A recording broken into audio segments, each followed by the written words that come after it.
आगे 25% हाँ हो गए थे क्या सर। आप लोगों को दिखाई दे रहा है स्क्रीन पर? एक बार आप सभी लोग बताएं, स्क्रीन आपको दिखाई दे रही है? ठीक है। जी सर। तो क्वेश्चन नंबर आज हम शुरुआत करेंगे 26 से, और हमारा क्वेश्चन आपके सामने ये है। प्रश्न कि निम्नलिखित में से क्या सॉल एलेंस्की ने सामाजिक क्रिया प्रतिमान, प्रतिमान का मतलब मॉडल, का भाग है? सॉल एलेंस्की अकॉर्डिंग सामाजिक क्रिया का प्रतिमान में बात किया गया है। तो इसका सही जवाब क्या होना चाहिए आपको लोगों को बताना है। मैं कमेंट भी आप सबके सीन कर रहा हूँ, आप लोग कमेंट में भी कर सकते हैं सभी लोग, ठीक है। क्वेश्चन नंबर 26 का आप सभी लोग कमेंट करें, एक बार बताएं मुझे कि कौन सा इसका करेक्ट जवाब होगा। 26 का करेक्ट जवाब कौन सा होगा, कमेंट करें। यहाँ पर अगर हम बात करें प्रतिष्ठा का नेतृत्व कर रहे व्यक्ति एक आक्रामक होना, ये सॉल एलेंस्की का सामाजिक क्रिया का प्रतिमान है आपका। अगर हम बात करें यहाँ पर सही जवाब आया है, अगर हम बात करें गुस्से और घृणा की अभिप्रेरता करता है, तो जब आक्रामक होगा तो जाहिर सी बात है गुस्सा और घृणा तो ये चीज़ें मेंशन होगी, तो ये भी हो जाएगा आपका इसमें। शक्ति संपन्न व्यक्ति का बर्बाद करना, तो ये भी होगा, ऑप्शन नंबर आपका ये भी सही होगा। तो जहाँ पे सॉल एलेंस्की में सामाजिक क्रिया का प्रतिरूप या मॉडल या प्रतिमान के बारे में बात करें, तो आपको क्या करना होगा, ए और बी और सी तीनों यहाँ पे सही जवाब हो जाएंगे। ए बी सी आपका करेक्ट जवाब हो जाएगा। ऑप्शन नंबर यहाँ पे 26 का सी वाला सही जवाब होगा।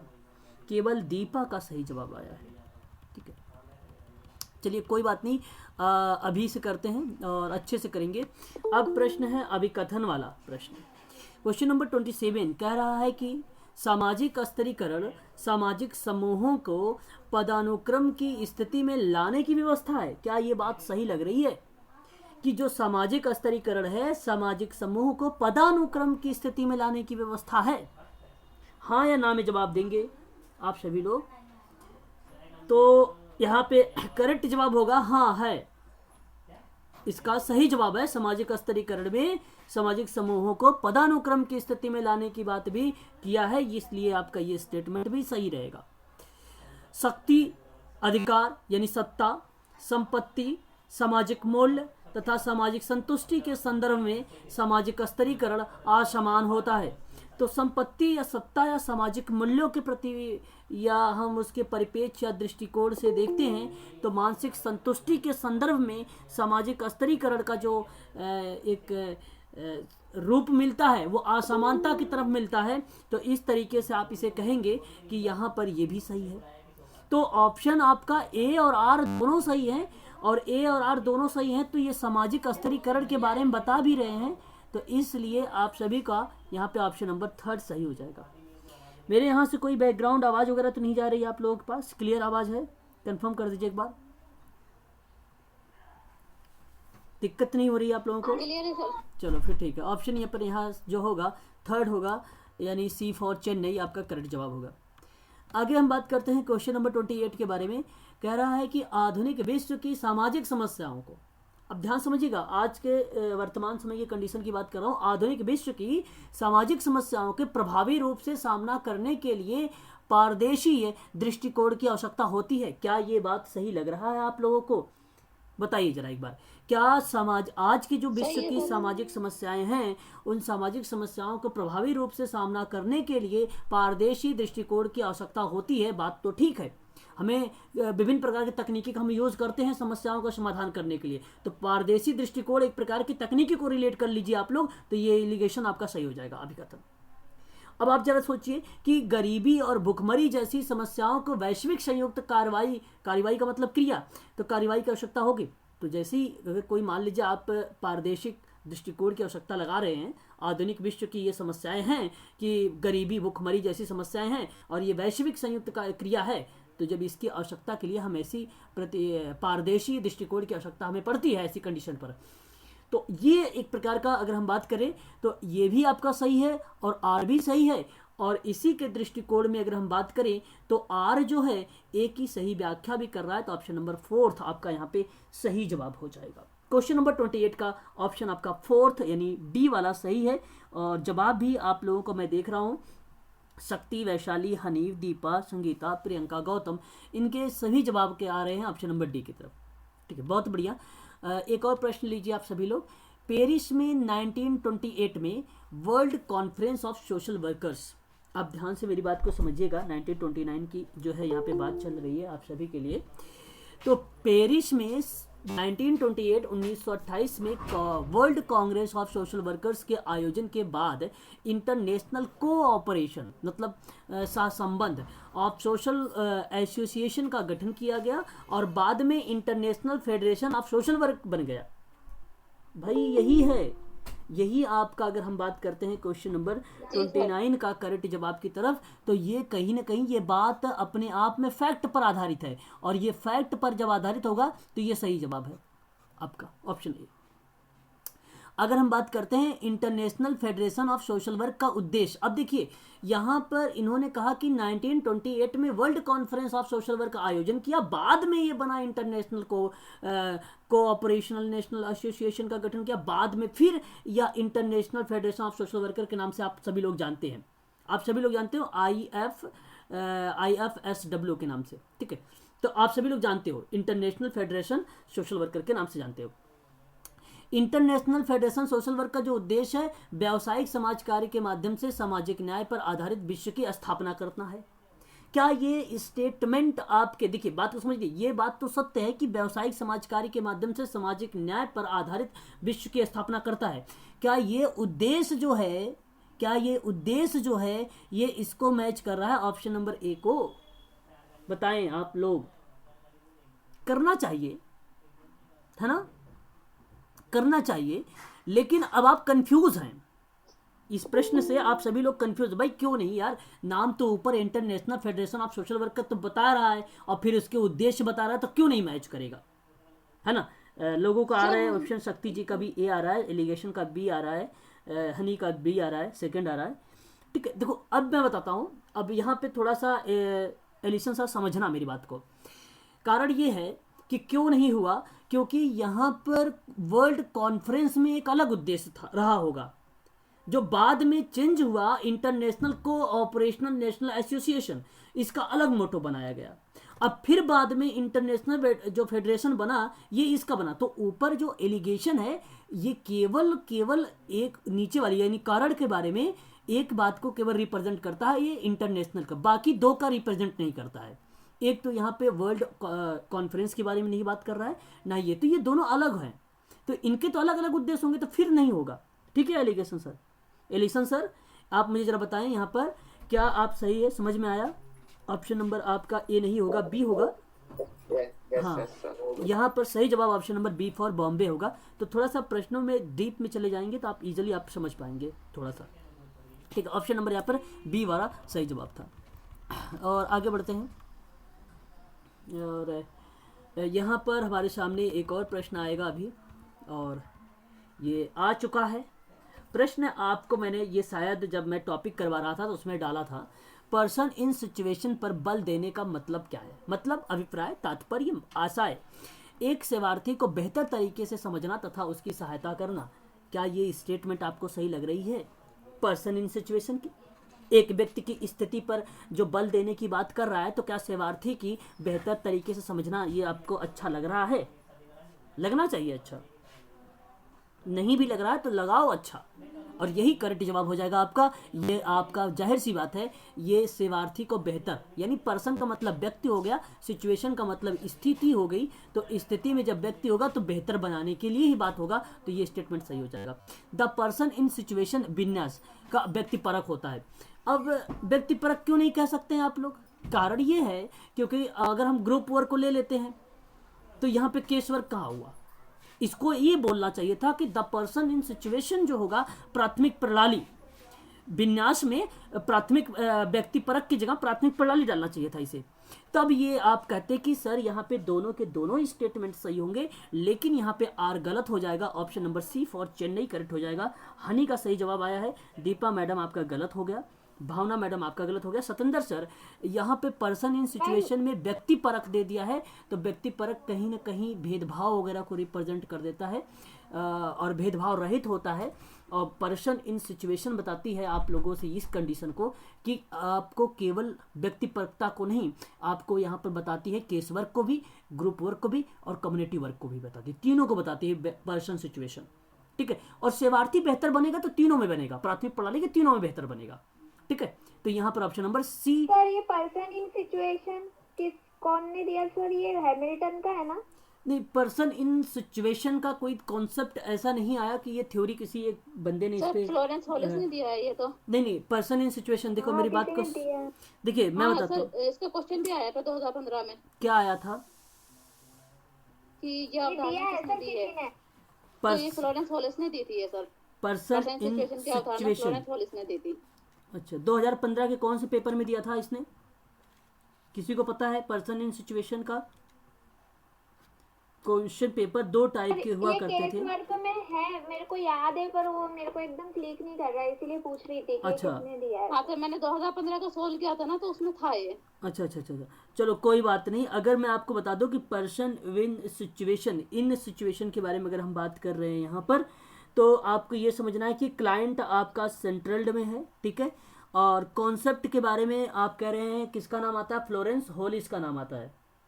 जी सर, ये दिसंबर वाले में था। अच्छा, इसका जो है समाज कार्य का दिसंबर सेकंड पेपर में था या थर्ड पेपर में था? पर्सन इन सर वो तो सर्च करके बताना पड़ेगा अभी। अच्छा, चलो कोई बात नहीं। अभी आप लोग यहाँ पे ध्यान रख लीजिए कि ये जो स्टेटमेंट सेकंड वाले में था, सेकंड वाले में था। ओके, फ्लोरेंस हॉलिस ने दिया सर, मैंने एक जगह लिखा। फ्लोरेंस हॉलिस ने दिया है। चलो ठीक है, चलिए कोई बात नहीं।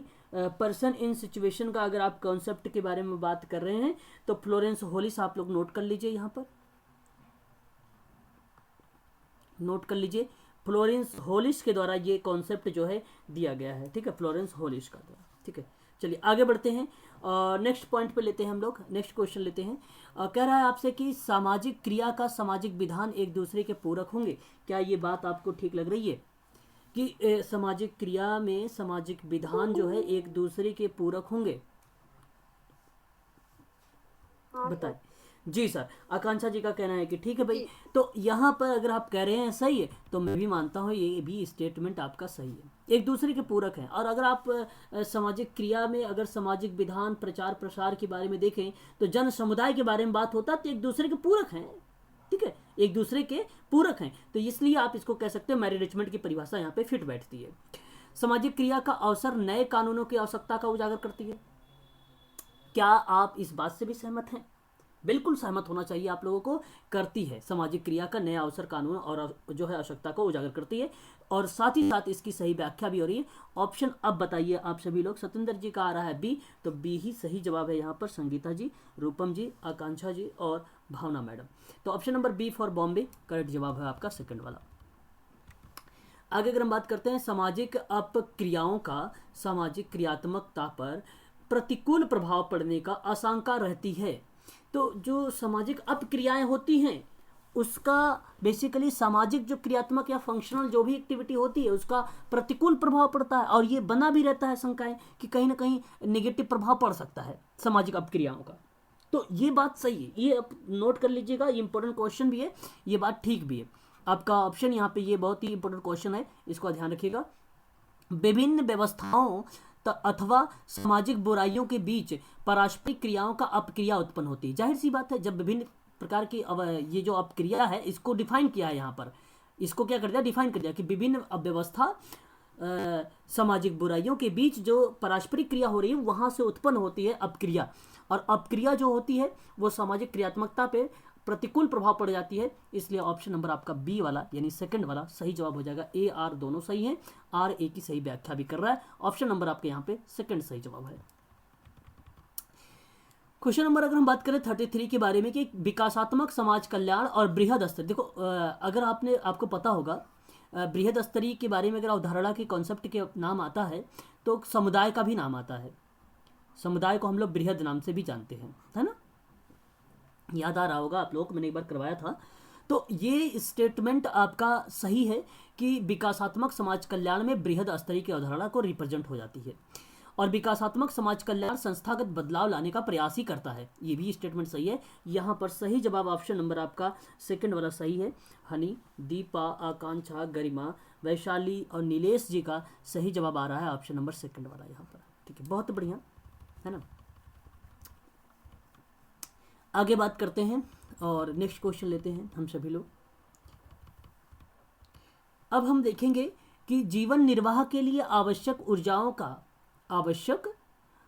का असमान संचयन संतुलन की स्थिति में परिवर्तन ला सकता है। क्या ये बात ठीक लग रही है आप लोगों को? बिल्कुल ठीक लग रही है कि जो जीवन निर्वाह के लिए आवश्यक ऊर्जाओं का असमान संचय संतुलन की स्थिति में परिवर्तन ला सकता है। तो ये स्टेटमेंट सही है आपका। आंतरिक विकार जो होता है व्यक्ति को असंतुलित स्थिति में ला देता है।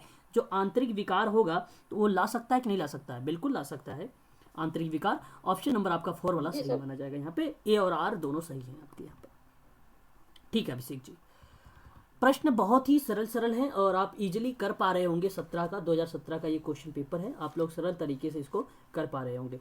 क्वेश्चन नंबर अगर हम 35 के बारे में बात करें तो अब मैंने आप लोगों को आज भी थोड़ा सा जिक्र किया था इस पे कि आप लोग इसको ध्यान रखिएगा कि विभिन्न निम्नलिखित विषयों के संबंध में संविधान संशोधन अधिनियम को सही क्रम में आपको दर्शाना है। अगर आपको पता होगा तो आप कर लेंगे, है ना। तो अगर मैं बात करूं तो यहाँ पर आप देखें, अगर संविधान की प्रस्तावना को लेकर सबसे पहले हम प्रस्तावना की बात करते हैं तो 42वां संविधान संशोधन है, आपको पता होगा, और ये 1976 में आया था। अगर हम बात करें संपत्ति के अधिकार के बारे में तो आपको ये भी पता है संपत्ति का अधिकार जो है 44वां संविधान संशोधन 1976 आया हुआ था। अगर हम बात करते हैं पंचायती राज व्यवस्था के बारे में या अधिनियम के बारे में तो आपको तुरंत आ जा रहा होगा दिमाग में 73वां संविधान संशोधन 1992 का।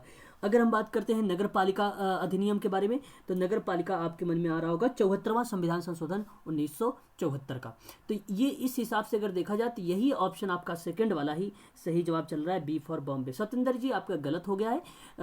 संपत्ति का अधिकार से पहले जो है संविधान की प्रस्तावना में हुआ था, ये 44वां है और प्रस्तावना 42वां था।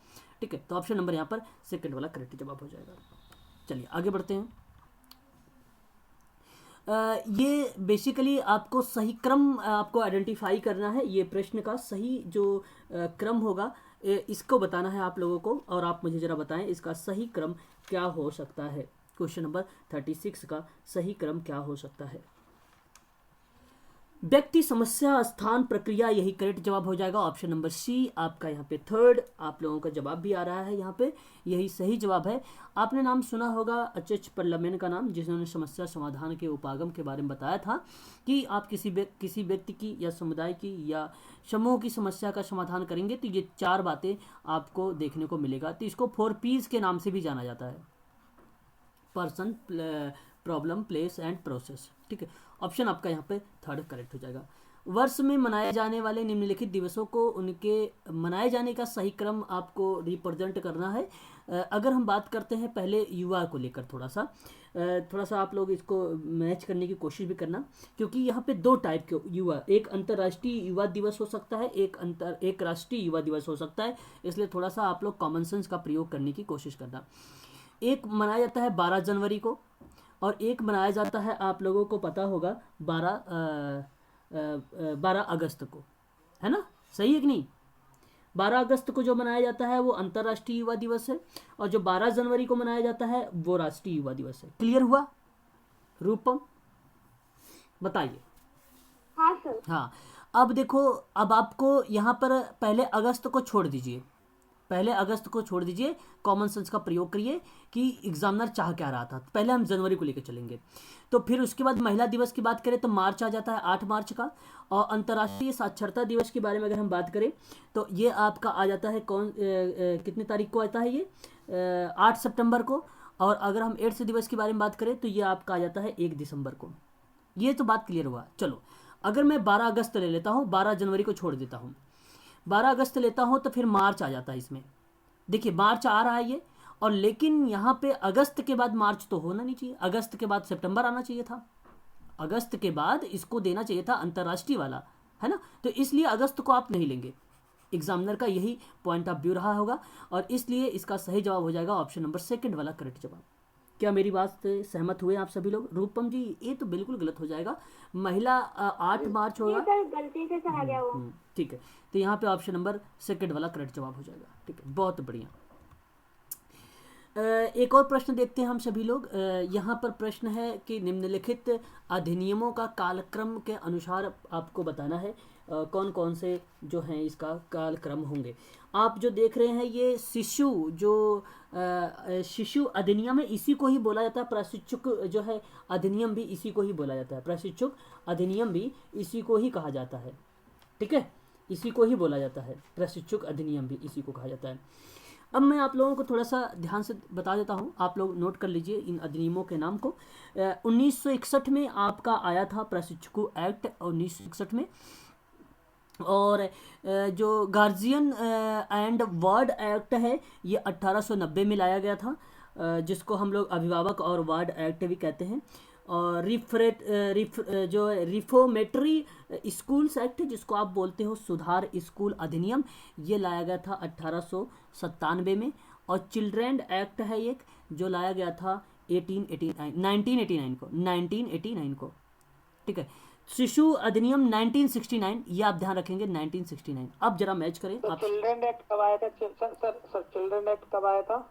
चिल्ड्रेन एक्ट आया था 1989 और शिशु अधिनियम 1969। गार्जियन आप स्क्रीन पर भी देखिए 1890 और आपका, ठीक है, ये आपको दिखाए। आप जरा मुझे बताएं कि इसका सही क्रम क्या होना चाहिए। ऑप्शन यहाँ पे एलिशन सर का आया है ए, बालकिशन सर का आया है बी, आकांक्षा मैडम का ए। जी, रिफॉर्मेटरी स्कूल कब आया था? 1892 में। जी जी, नहीं 1890 1890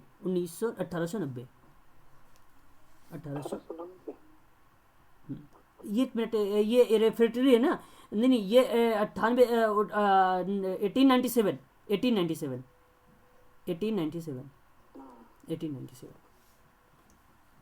अब बताइए, सभी का आ गया जवाब। ऑप्शन नंबर ए यहाँ पे करेक्ट जवाब हो जाएगा। ऑप्शन ए फॉर अमेरिका ही आपका यहाँ पे करेक्ट जवाब होगा, क्योंकि पहले आप देखें तो बी आ रहा है, बी आपका 1890 का है, फिर उसके बाद सी आ रहा है, फिर 1800 यहाँ पर जो है 97 आ रहा है, 1897 आ रहा है, फिर उसके बाद ए को अगर आप देखें तो ए आपका 1900 में आ गया, ये 18 के बाद 19 आता है ना, तो 1961 आ जाएगा। फिर डी अगर हम देखें तो ये 1900, अगर हम बात करें 1989 तो ये आपका आ जाएगा चिल्ड्रन एक्ट। तो यहाँ पर ऑप्शन नंबर ए यहाँ पे सही हो जाएगा। देखो आप सबको याद करने के लिए मैंने एक तरीका भी बताया था।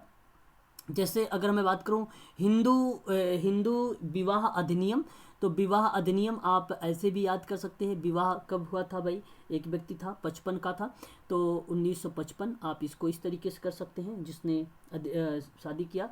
एक आपका सिक्काकरण अधिनियम आता है, और सिक्काकरण अधिनियम 2011 का है सिक्काकरण अधिनियम।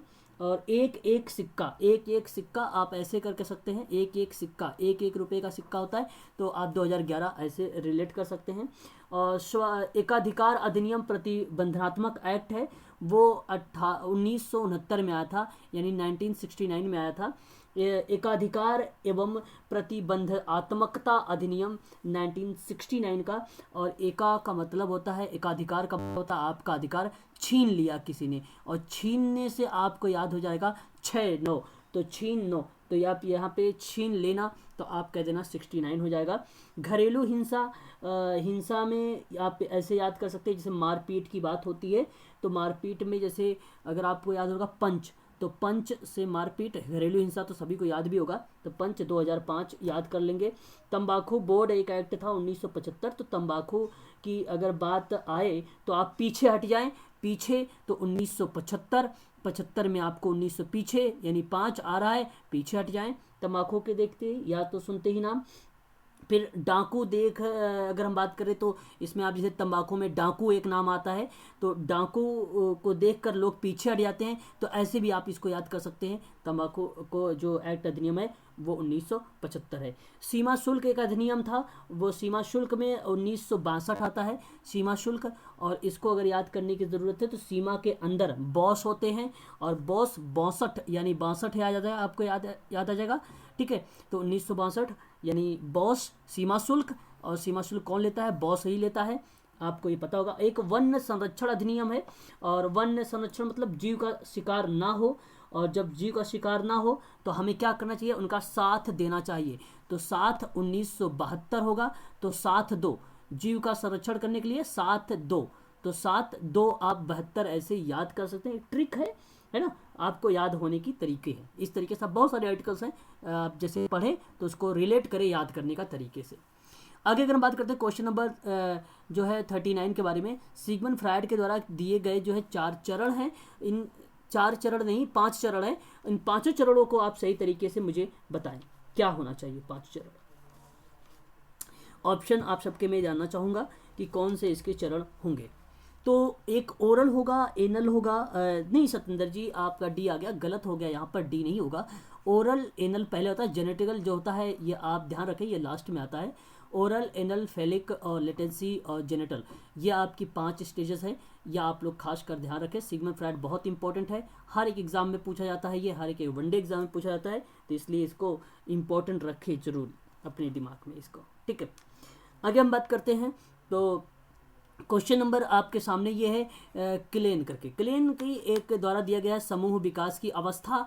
जैसे आप लोगों को मैंने कई बार बताया है, आप लोगों को पता होगा भली भांति तरीके से कि समूह विकास की अवस्थाएं कौन कौन सी हैं, है ना, कई बार आप लोगों से समझा रखा है। जैसे मैंने आपको बताया है वेल्स के अकॉर्डिंग, टकमैन के according, forming, storming, norming, performing, adjourning, कैनिंग का नाम बताया है, दिशा निर्देशन, विरोध, समझौता, घनिष्ठता, समापन। ट्रेकर के बारे में बताया है आप लोगों से कि प्रारंभ होता है समूह की भावना का आविर्भाव, मित्रता का विकास, सशक्त समूह, समूह का सामना का पतन करना, और बहुत सारे ऐसे मैंने आप लोगों को एक स्क्रीनशॉट भी सेंड किया था, अगर याद होगा तो अच्छी बात है, नहीं याद है तो आप लोग इसे ज़रूर एक बार पढ़ के जाइएगा, क्योंकि वहाँ से एक प्रश्न आप लोगों के एग्ज़ाम में ज़रूर देखने को मिलेंगे।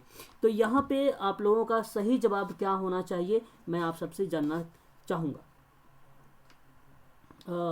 जवाब भी आप सबके आ भी रहे हैं यहाँ पर, लगभग यहाँ पर बी आ रहा है, रूपम जी का सी आ रहा है, लेकिन यहाँ पर जो क्वेश्चन नंबर 40 है इसका सही जवाब आपका होगा, बता देता हूँ मैं, सी फॉर चेन्नई, प्रबोधन, प्रतिरोध, बातचीत, अंतर्गता और आपका समाप्ति, यही आपका करेक्ट जवाब होगा। ये आप इसको स्टार लगाइएगा, इम्पोर्टेंट करिएगा इसको, है ना। चलिए आगे बढ़ते हैं।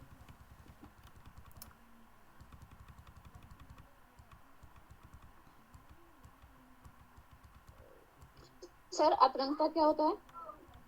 बिलगन का अलगाव, अंतर्गत। अच्छा, सिगमंड फ्रायड की एरिक एरिक्सन की थ्योरी पढ़ेंगे तो उसमें लिखा हुआ है, एक सिद्धांत में अपने ऑलरेडी अंतर्गता के बारे में जिक्र किया है ना, मैंने पढ़ाया भी। चलिए इस प्रश्न का आप सभी लोग मुझे जवाब बताएं, क्वेश्चन नंबर 41 का।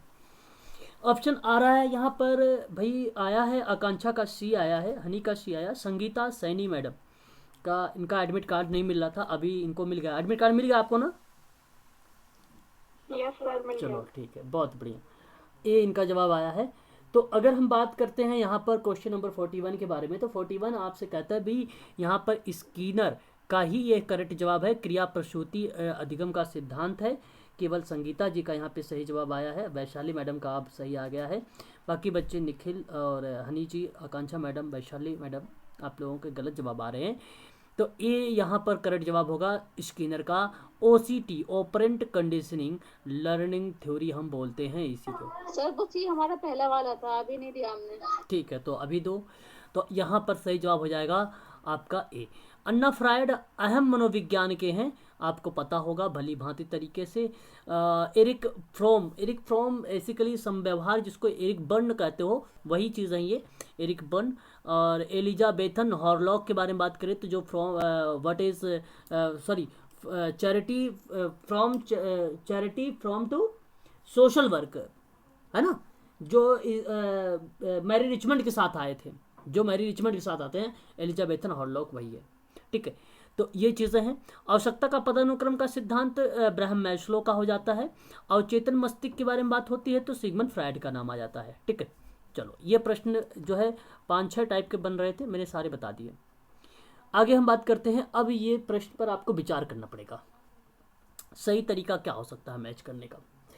सही तरीके के अगर आपको मैच कर रहे हैं तो क्या मैच करेंगे, जहाँ पे अनुभवों का अवलोकन और वर्णन किया जाए अनुभव का, तो अनुभवजन नहीं होगा, फिर तो ठीक है ये तो भाई। और देखो, जहाँ साधारणीकरण का सिद्धांत को तैयार किया जाए साधारणी तरीके से, तो वो मौलिक होता है। और ध्यान रखें, जब आप तथ्यों का पता लगाने के लिए अवलोकन कर रहे हैं या व्यवहार का अवलोकन कर रहे हैं, तो वो व्यवहारवादी शोध होता है, ठीक है। और तत्कालिक समस्याओं का नहीं, यहाँ पे गुणात्मक होता है, जहाँ पे गुण देखा जाता है, ठीक है। गुणात्मक में क्या देखा जाता है, गुण देखते हैं हम लोग, ठीक है उसके। तो यहाँ पे करेक्ट जवाब हो जाएगा option number A for America, ठीक है भाई। वैशाली, ठीक है। अब बताइए, फास्ट करिए जवाब कि कौन सा सही नहीं है 43 का। एक तो देखो, संसाधनों का अगर उचित तरीके से विवरण हो तो साम्यता कहेंगे, और साम्यता यानी सुगमता, और पक्षपात तरीके से नहीं, वो बेसिकली गलत पूछा है। पक्षपात तरीके से सेवाओं को उपलब्धता सुगमता नहीं कराएगी, ये आपका गलत है। बाकी सामाजिक विश्वास को बढ़ाना संशक्ति होता है, सभी के लिए समान अधिकार समानता होता है, संसाधनों का उचित वितरण समता होता है। ऑप्शन आपका डी वाला सही है, यहाँ पे यही गलत है और आपको गलत ढूंढना था, ठीक है Satendra Singh.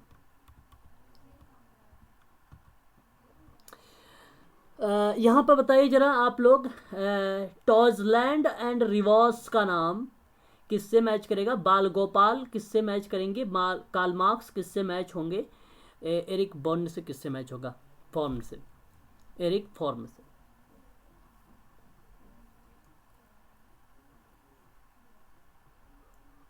Sir Karl Marx का तो आर्थिक इससे हो जाएगा ना, नंबर 4 से। कार्ल मार्क्स का नंबर 4 से होगा, ठीक है, मैच कर दो। अब बताओ, तो अगर आपने मैच किया है तो सही है, यही ऑप्शन आपका सही है। ऑप्शन अगर आप 4 में देख रहे थे, सी यहाँ पे आया हुआ है, तो यही करेक्ट जवाब है आपका। ऐसे प्रश्न बहुत सरल होते हैं, है ना। और ये जो आप स्वतंत्रता को दूर भगाने की बात करते हैं, समव्यवहार के बारे में बात करते हैं, ये एरिक फॉर्म होते हैं। बाल किशन के बारे में अगर हम बाल गोपाल के बारे में अगर हम बात करें, तो यहाँ पर जो है एलोजेनिक जो है संघर्ष आता है, और टाइजलैंड और रिवाज के बारे में भावनात्मक बंधन होता है, ठीक है। तो ये चीज़ें आपको ध्यान रखना होगा। ऑप्शन यहाँ पे सही हो जाएगा 3rd वाला, ठीक है।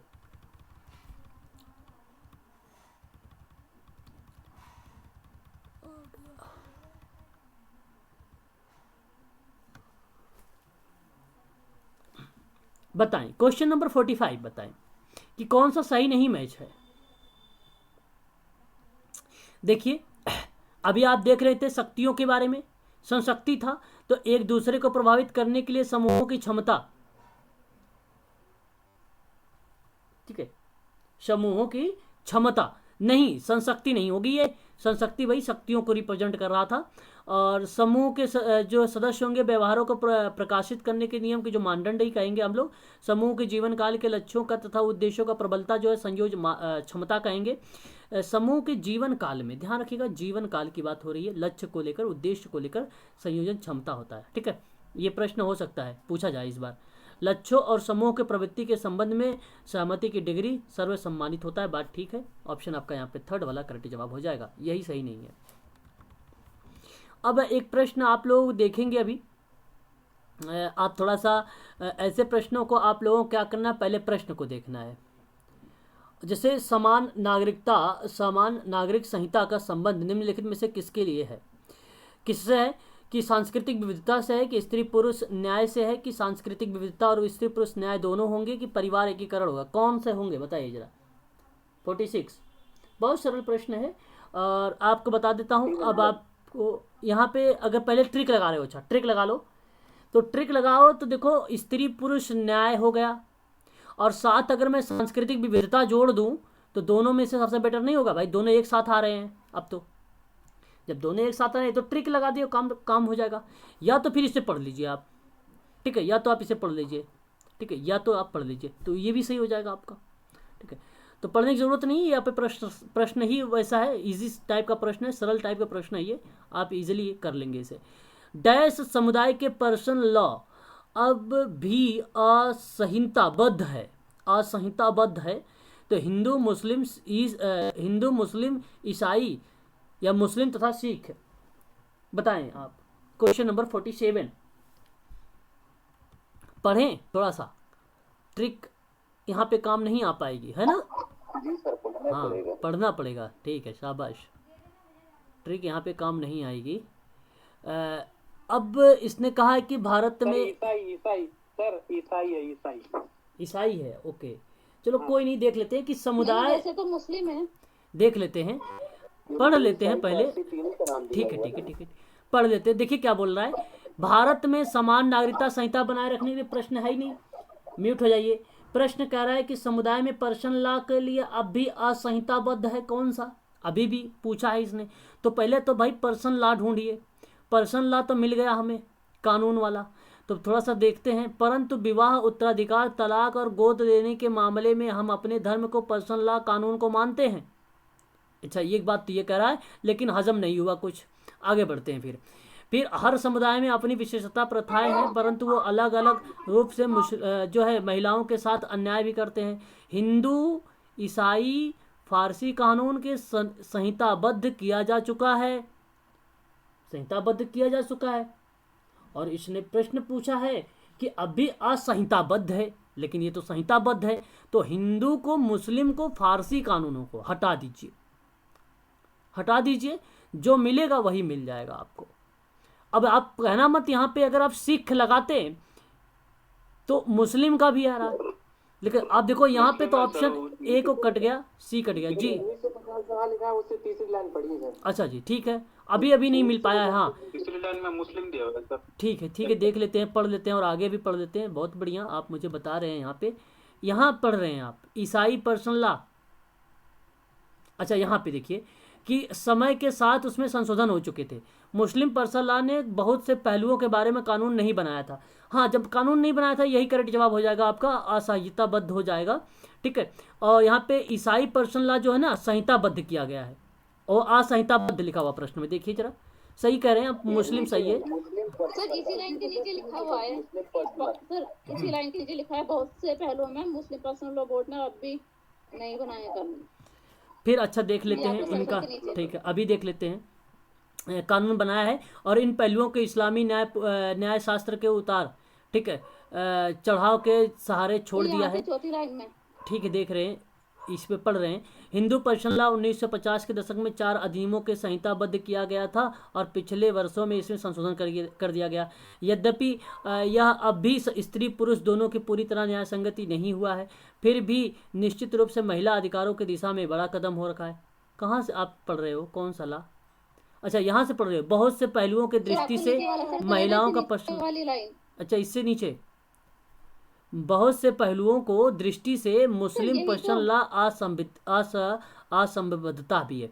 तो देखो यहाँ पे भी लिखा हुआ है, बात ये दोनों एक ही हैं, ऐसी बात नहीं है, बस ये तो गद्यांश है ना, पैरा है, तो इसको इसी में घुमा फिरा के आपको लिखेगा, बात वही है, ठीक है, बात वही है, ठीक है। तो वहाँ पे ऑप्शन आपका सही हो जाएगा, मुस्लिम वाला।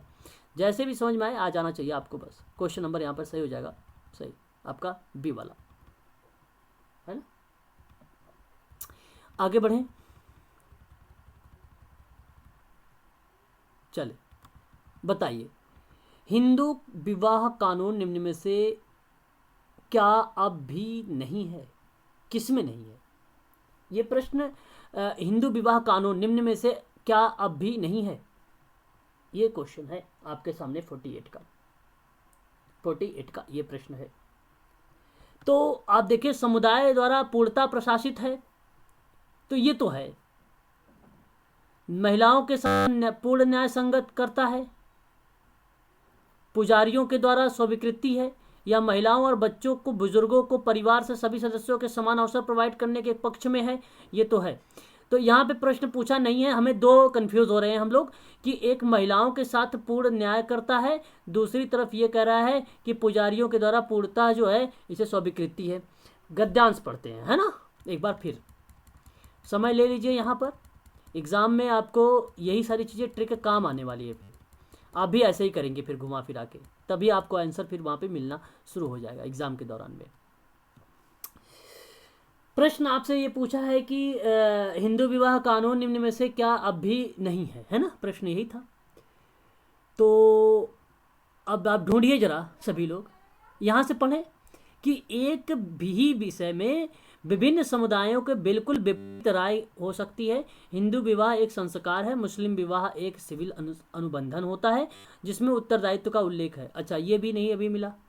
समान संहिता का अधिकार, ये भी नहीं कहीं मिल रहा है आप लोगों को? उसके नीचे है सर। अच्छा, समान नागरिक, उस लाइन से नीचे सर, आप देख रहे हो। यहाँ पर देखें, भारत में नागरिक स्वतंत्रता के समान निष्पक्षता के अन्य अधिकार भी हैं। अपने परिवार और धार्मिक सुधारों के राष्ट्र और उसके अधिक निष्पक्षता के समान नागरिक संहिता की कल्पना करने की आवश्यकता होती है। सभी धर्मों में हर महिलाओं को समान नागरिकता का अधिकार होना चाहिए। ये तो सही है सर। 1950 नीचे से 5वीं लाइन।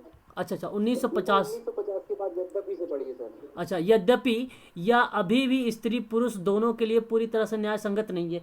शाबाश भाई, देखिए ये दिमाग लगाया भाई साहब ने, वेरी गुड, बहुत बढ़िया भाई।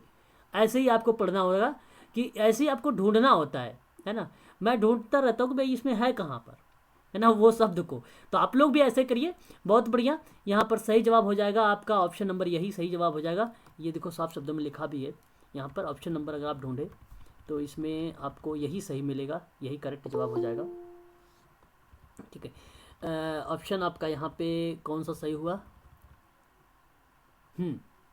हाँ, महिलाओं के साथ न्याय संगत पूर्णता के बारे में बात किया गया। तो देखो वहाँ पे लिखा हुआ था ना ये चीज़ें कि भाई 1950 के दशक में 4 अधिनियम को संहिताबद्ध किया गया था और पिछले वर्षों में फिर वो संशोधन भी हुआ और फिर ये चीज़ें आई कि स्त्री पुरुष दोनों के लिए पूरी तरह से न्यायपूर्ण नहीं थे। फिर भी निश्चित रूप से यह महिला अधिकारियों की दिशा में एक बड़ा कदम उठाया गया था। तो ये चीज़ें हम यहाँ पे समझ सकते हैं। तो यहाँ पे ऑप्शन नंबर आपका सेकंड वाला करेक्ट जवाब हो जाएगा आपका, क्योंकि गद्यांश में लिखा है, मैं अपने मन से नहीं बोल रहा हूँ। और ऐसे प्रश्नों को अपने मन से नहीं करना होता है, गद्यांश के हिसाब चलना पड़ता है। हिंदू विवाह एक पवित्र गठबंधन है जिसका अर्थ क्या होगा? निम्नलिखित में से किस रूप को मान्यता देगी? एक संस्कार को, कि एक अनुबंधन क्योंकि वो तलाक संभव होता है, समाज जो है समान नागरिक संहिता का भाग और समान नागरिकता का अधिकार। तो पहले पॉजिटिव को देखें। अच्छा, यहाँ पर कह रहे हैं कि आप 49 का अच्छा एक संस्कार है, ये आप कह रहे हैं कि दिया हुआ है। ठीक है, तो यहाँ पे सही जवाब ए एक संस्कार है। और ये तो कॉमन सेंस का भी प्रयोग करते हैं तो भी आप लगा देते हैं कि हिंदू विवाह एक पवित्र गठबंधन एक संस्कार है। जी बताएं, पढ़ें क्या? बताएं, चलें फिर आगे। नहीं सर, अभी पढ़ा था उसमें आया था, अभी जब आपने ओके, पढ़ा था। आगे चलो सर। ठीक है, आगे देख लेते हैं। उपरोक्त पैराग्राफ का सबसे उपरयुक्त शीर्षक क्या होगा? सबसे उपरयुक्त पैराग्राफ पे क्या होगा भाई? सबसे उपरयुक्त पैराग्राफ समान नागरिकता की आवश्यकता ही तो लिखा था। भारत की समान नागरिक संहिता के बनाए रखना चाहिए, यही तो लिखा हुआ था। दिखा दूं पैराग्राफ के एकदम ऊपर पे यही लिखा हुआ था वो उपरयुक्त। ये देखिए, क्लियर हो गया? ऑप्शन यही सही होगा, यही उपरयुक्त पैराग्राफ का मीनिंग पूछ रहा था। ठीक है, तो ये हो गया आपका कंप्लीट पार्ट 2।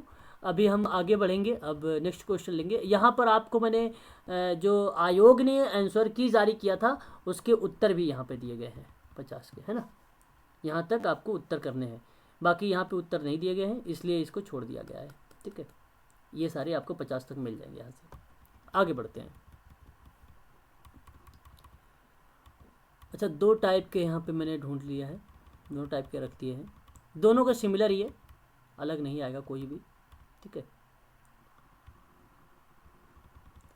क्वेश्चन नंबर हम 3rd पेपर पे आ गए हैं। अब निम्नलिखित में से किसने समाज की संरचनात्मक दृष्टिकोण का प्रतिपादन किया है? दुर्खिम ने, गिडिंस ने, कि मैकाइवर पेज ने, कि कोले ने? आपने नाम सुना होगा अच्छे तरीके से, आपको पता भी होगा, आप जानते भी होंगे इसके बारे में। अच्छा, मैकाइवर यहाँ पर सही जवाब आ रहा है। और भी कोई स्टूडेंट जो इनके बारे में बताएं, इस प्रश्न के बारे में? सही जवाब Durkheim is the right answer होगा, मैकाइवर नहीं होगा। दुर्खिम करेक्ट जवाब होगा कि संरचनात्मक दृष्टिकोण का प्रतिपादन करने वाला व्यक्ति दुर्खिम है। मैकाइवर समुदाय का समाज शास्त्री का अध्ययन किया है, समाज शास्त्र का अध्ययन किया मैकाइवर, है ना। कूले तो ह्यूमन नेचर एंड सोशल की किताब थी, जिसमें सोशल ऑर्डर की किताब थी, जिसमें आत्मदर्पण का सिद्धांत बता दिया था उसने, है ना, याद होगा। और फ्रैंकलिन हेनरी गिडिंस का अगर हम बारे में बात करें तो ये मानव समाज के सिद्धांत का अध्ययन किया है, मानव समाज जो है समाज के सिद्धांत का अध्ययन किया है, ठीक है। तो ऑप्शन ए करेक्ट हो जाएगा यहाँ पर, ठीक है। जो है मेलनकोलिया, एक मेलनकोलिया दूसरा नाम बताइए मेलनकोलिया का। जैसे आप लोगों के दो नाम है ना, क्यों राहुल जी, शक्ति सर बताएं, उसी प्रकार से मेलनकोलिया का भी दूसरा नाम क्या होगा बताएं। किस प्रकार का, डेमेंशिया होगा, मानसिक मंद होगा, अवसाद होगा कि चिंता होगा?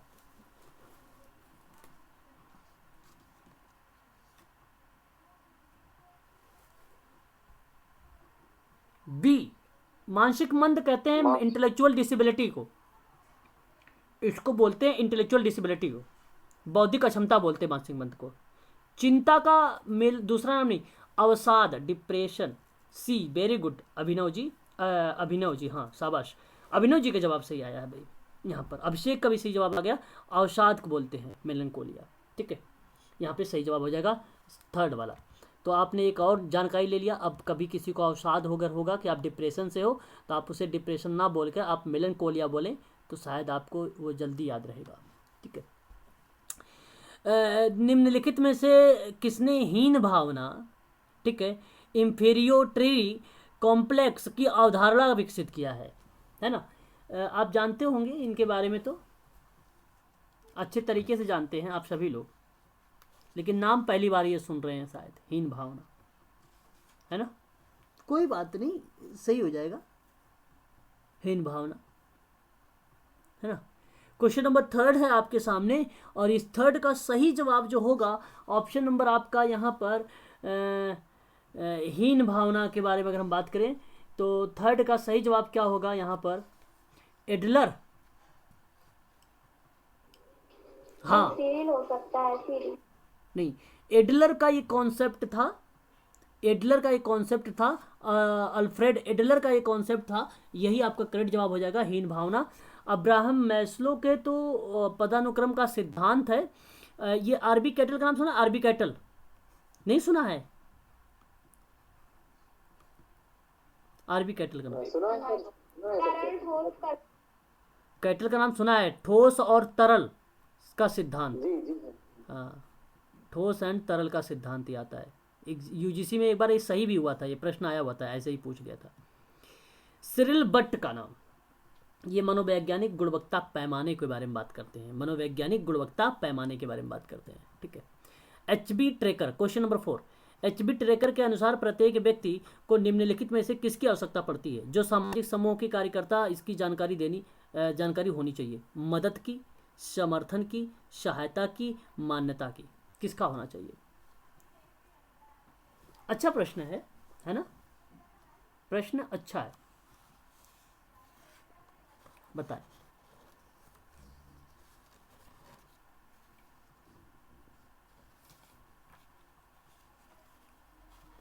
मदद और सहायता एक ही तो है सर।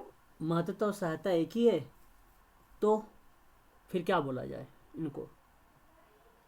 जब मदद सहायता तो हटा दीजिए, मदद सहायता तो होगा ही नहीं फिर तो। समर्थन और मान्यता में कंपेयर करिए। तो ट्रेकर ने कहा कि प्रत्येक व्यक्ति को उसकी सहायता पड़ती है तथा सामाजिक समूह कार्यकर्ता को उसकी जानकारी होनी चाहिए और जानकारी मान्यता को होना चाहिए। डी सही होगा निखिल जी, सही जवाब निखिल सर का आया है, option number D for Denmark. बहुत बढ़िया भाई, बहुत अच्छा, यहाँ पर 4 वाला सही जवाब हो जाएगा, ठीक है। आगे बढ़ते हैं। नियमों और अनुपालन ना करने वाला क्या कहलाता है? जो नियम और अनुपात को अनुपालन ही नहीं करेगा, आप नहीं करते हो तो क्या कहलाओगे? अपराध कर दिया है, विचलन हो जाएगा, आदत हो जाएगा कि बाल अपराध हो जाएगा? क्या हो जाएगा आपसे? विचलन हो जाएगा। सी, रूपम सही जवाब दिया है, विचलन हो जाएगा। यहाँ पर नियमों का अनुपालन ना करना एक प्रकार से कहा जाएगा विचलन, ठीक है, ये आपका सही जवाब हो जाएगा। एक समूह में सदस्यों को दी गई भूमिका का दर्जे को निम्नलिखित में से किस नाम से जानेंगे? जैसे एक समूह है, उस समूह में सदस्यों को दी गई भूमिका। अब प्रश्न को बड़ा डीप में समझोगे तभी कर पाओगे। तो आप बताओ जरा, निम्नलिखित में से किस नाम से पुकारोगे? संशक्ति, उसे शक्ति मिला, जहाँ पे भाई शक्ति तो जानते हो आप लोग, जहाँ पे आप क्या कर रहे थे भाई, शक्तियों का जहाँ पे शक्तियों की क्षमता का विकास हो रहा था उसे आप संशक्ति बोल रहे थे। तो ये तो शक्ति है, सशक्ति है, ये तो होगा कि नहीं होगा? आप जरा मुझे बताएं। तो यहाँ पर जब भूमिका दर्ज का नाम दिया जाएगा तो सदस्यों में तो ये तो होगा ही नहीं, है ना। टकराव होगा ही नहीं, टकराव ऐसे में नियंत्रण भी नहीं होगा। तो जब समूह में सदस्यों को दी गई भूमिका और दर्जे को निम्नलिखित में से किस नाम से अगर आप उसे पुकारें तो उसको बोला जाता है संचरणीकरण। क्या बोला जाता है? संचरणीकरण बोला जाता है, स्ट्रक्चरिंग बोला जाता है, ठीक है। तो स्ट्रक्चर, संरचना, उसी को कहा जाता है। तो ये कंसेप्ट आप निकालेंगे तो ऑप्शन नंबर यहाँ पे 6 का जो हो जाएगा, डी फॉर डेनमार्क, आपका करेक्ट जवाब हो जाएगा। सामाजिक सांस्कृतिक अवधारणा के रूप में सामाजिक परिवर्तन में क्या अंतर्निहित होगा? कुछ संरचनात्मक सततता होगा कि सापेक्षता की बजाय संपूर्णता हो जाएगा, कि अप्रत्याशित परिवर्तन हो जाएगा, कि एक समाज की संरचना में पर्याप्त सततता हो जाएगा, यानी सस्टेनेबल क्या हो जाएगा? बताएं भाई। यही होगा, सामाजिक सांस्कृतिक अवधारणा के रूप में सामाजिक परिवर्तन में आप एक समाज की संरचना में पर्याप्त सततता अंतर्निहित होती है, इसलिए आपका ऑप्शन नंबर यहाँ पर 4 वाला सही हो जाएगा, डी फॉर डेनमार्क वाला, ठीक है। बहुत बढ़िया आकांक्षा, अभिनव, पवन सिंह, हनी जी का जवाब आ रहा है ऑप्शन नंबर डी, बहुत बढ़िया।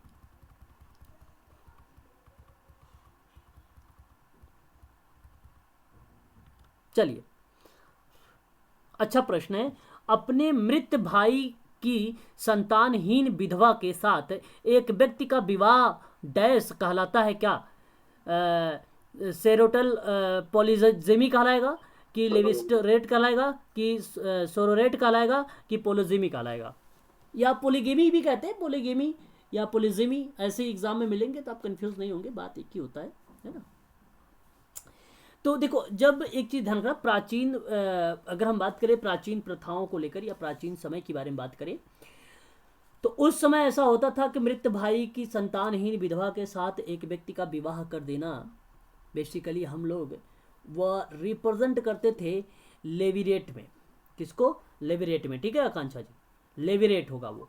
भातृक बहुविवाह, भाइयों का बहुविवाह में ये सेरोरल पॉलीजेमी होता है, ठीक है ये। और सेरोरेट वही है एक प्रकार से, ये भी एक प्रकार से एक आदमी से अगर आप 2 या 2 से अधिक बहनों के साथ शादी करना, आमतौर पर क्रमिक रूप में या पहली पत्नी के बाद मृत्यु हो जाती है फिर शादी करता है, तो वो सेरोरेट होता है एक प्रकार से, सेरोरेट। और अगर हम बात करते हैं यहाँ पे पॉलीजेमी, तो एक प्रकार का वही है बहुविवाह, जो एक आदमी एक से अधिक पत्नी के या एक से अधिक स्त्री के साथ शादी करता है, तो ये हो जाता है पॉलीजेमी। ये तो पता होना चाहिए, और इसको स्टार लगा लीजिए, हो सकता है आपको दोबारा मिल जाए 2021 में भी ये प्रश्न। मानव संसाधन केवल तभी सर्वाधिक महत्वपूर्ण होते हैं जब उसके पास बड़ी जनसंख्या होती है, प्राथमिक शिक्षा होती है, कौशल प्रशिक्षण होता है और अंतर समूह संबंध होता है। तो क्या होना चाहिए यहाँ पे करेक्ट जवाब?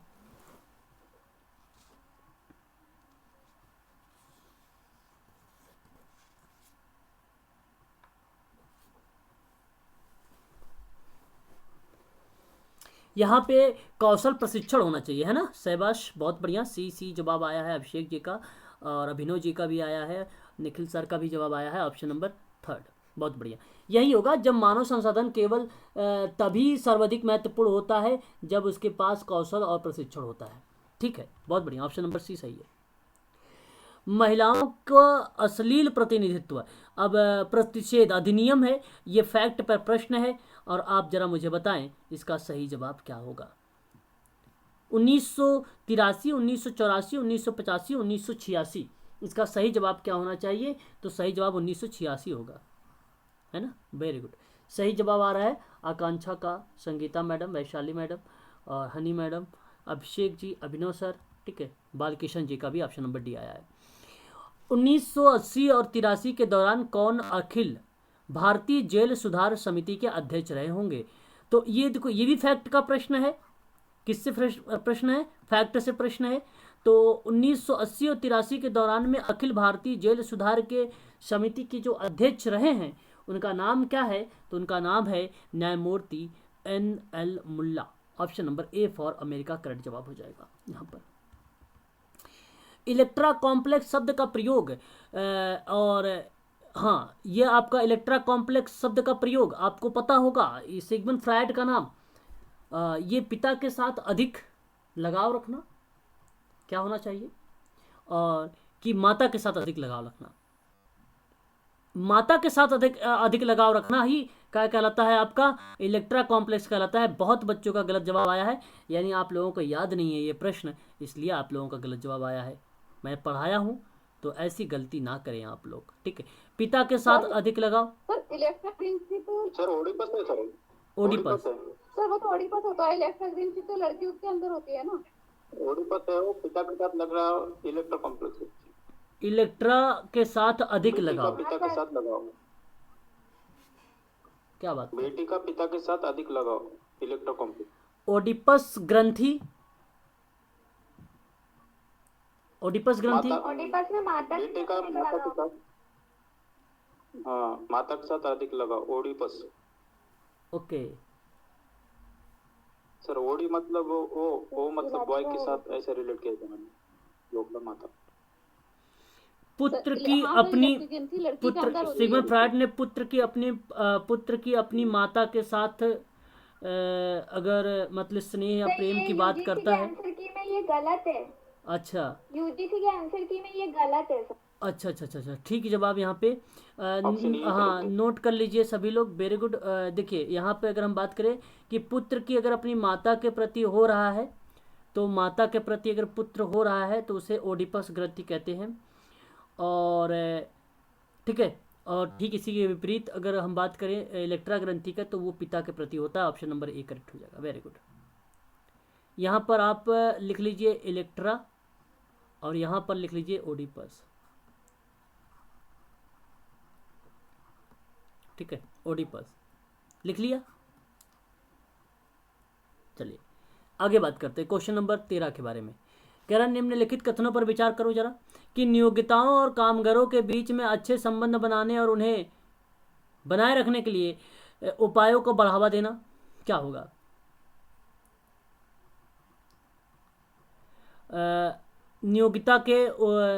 नियोक्ता के कामगारों को साझा हित के लिए चिंता संबंधी मामलों को टिप्पणी करने में कर्तव्य। नियोक्ता और कामगारों के बीच में मुख्य मतभेद और चिंता का नोट करना सोशल वर्कर होगा, सोशल कमेटी होगी, शिकायत कमेटी होगी, कोर्ट ऑफ इंक्वायरी होगा, कल्याण समिति होगी, क्या होगी ये सारी चीज़ें? जवाब आ रहे हैं आप लोगों के। रूपम जी का ए आया है, संगीता मैडम का डी आया है, कल्याण समिति होगा। रूपम मैम शिकायत कमेटी नहीं होगी, यहाँ पे सही जवाब जो होगा वर्कर्स कमेटी होगी, जो नियोक्ता और कामगारों के बीच में अच्छे संबंध बनाने और उन्हें बनाए रखने के उपायों को बढ़ावा देगा, प्लस में साझा हित और चिंता के संबंधित मामलों पर टिप्पणी भी और कर्तव्य और दायित्व को भी समझेगा और उनके मुख्य मतभेद और चिंता को नोट करेगा। क्या चीज़ है? तो ये वर्कर्स कमेटी होती है। ऑप्शन नंबर आपका थर्ड यहाँ पे सही जवाब हो जाएगा, वर्कर्स कमेटी। किशोर न्याय अधिनियम के अंतर्गत पर्यवेक्षक गृह में निम्नलिखित में से मुख्यतः किसके लिए होता है? फेंके हुए बच्चे, ऑप्शन बी कानून के साथ संघर्षरत बच्चे, ऑप्शन सी घर से भागे हुए बच्चे, ऑप्शन डी ऐसे बच्चे जिनके मामले लंबित हों या लंबित हैं।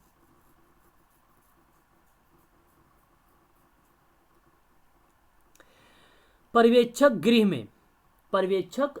में आपसे प्रश्न पूछा गया है, पर्यवेक्षक गृह में। तो पर्यवेक्षक गृह में अगर हम बात करें तो कानून के साथ संघर्षरत वाले एक बच्चे होंगे और एक बच्चे ऐसे होंगे जिनके पास लंबित होंगे, ठीक है। तो फेंके हुए बच्चे नहीं, घर से भागे हुए बच्चे भी नहीं। ऑप्शन नंबर आपका सेकंड वाला सही जवाब हो जाएगा, ठीक है भाई, बहुत बढ़िया। तो आज के लिए इतना ही रखिए आप सभी लोग, है ना। मैंने आपके लिए इतनी सारी जो मैं क्वेश्चन करवाए हैं ये सब आज के लिए इतना ही रखिए, ठीक है।